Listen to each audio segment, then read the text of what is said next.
Precautions are taken to ensure safe and continuous operation of an aircraft should it happen to be struck by lightning. A single lightning strike may contain 100,000 amperes of current. It must not be allowed to build up or arc from one point on the structure to another. Aircraft use the predominantly aluminum structure as a ground path for operation of electrical devices. Most components are therefore mounted to structure or attached to the structure with bonding straps. This ensures that all components are at the same potential level electrically and that equal, low-resistance paths for current flow exist. Not only are electrical components bonded to aircraft structure, but different parts of the aircraft structure are bonded together as well. Hinged flight controls, for example, have a bond strap between the movable control surface and the main airframe structure. As an aircraft flies throughout the air, its surface can become highly charged with static electricity. Static dischargers, or WICs, are installed on aircraft to reduce radio receiver interference. This interference is caused by corona discharge emitted from the aircraft as a result of precipitation static.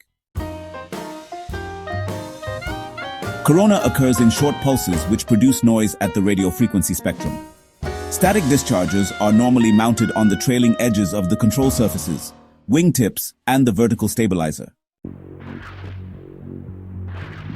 They discharge precipitation static at points a critical distance away from avionics antennas, where there is little or no coupling of the static to cause interference or noise. Flexible and semi-flexible dischargers are attached to the aircraft structure by metal screws, rivets, or epoxy. The connections should be checked periodically for security.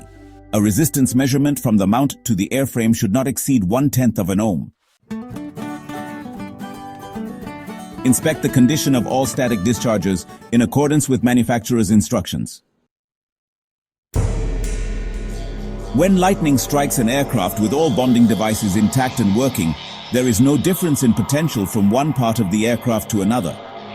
The electrical energy dissipates over the entire surface of the aircraft and returns to the atmosphere through the static wicks.